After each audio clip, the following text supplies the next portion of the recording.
كما ربياني صغيرا আল্লাহ রাব্বুল আলামিন মহিয়ান গরিয়ান সর্বশক্তিমান পরওয়ারদিগার আমরা কুতুবের গুনাহগার বান্দা আল্লাহ তোমার শাহী দরবারে হাত তুলিয়াছি হে আল্লাহ রাব্বুল আলামিন তুমি আমাদের সকলকে মাফ করে দাও হে আল্লাহ রাব্বুল আলামিন তুমি আমাদের জিন্দেগীর সমস্ত গুনাহগুলিকে মাফ করে দাও হে আল্লাহ রাব্বুল আলামিন আমরা গুনাহগার বান্দা আল্লাহ গুনাহগার বান্দা আমরা আল্লাহ তুমি আমাদেরকে মাফ করিয়ে দাও হে আল্লাহ রাব্বুল আলামিন আমরা যে সূরা ফাতিহা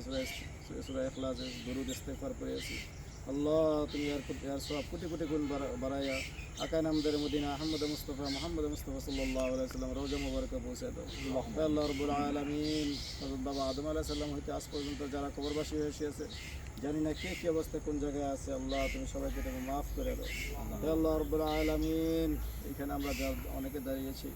অনেকের বাবা অনেকের মা ভাই দাদা দাদি নানা নানি আল্লাহ অনেকের অনেক আত্মীয় স্বজন অন্ধকার কবরে শুয়ে জানি না কে কী অবস্থায় আছে আল্লাহ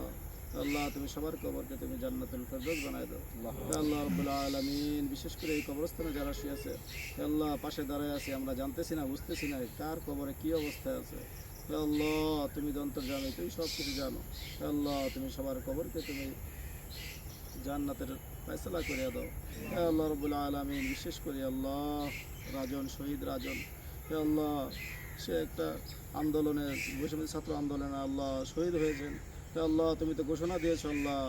শহীদ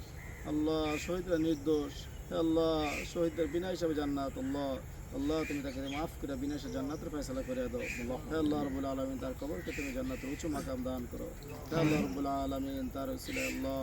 আমাদের সবাইকে আল্লাহ সবার জীবনের গুনাহগুলোকে মাফ করে দাও সুবহানা রাব্বিকা রাব্বিল ইজ্জাতি আম্মা ইয়াসিফুন ওয়া সালামুন আলাল মুরসালিন ওয়ালহামদুলিল্লাহি রাব্বিল আলামিন।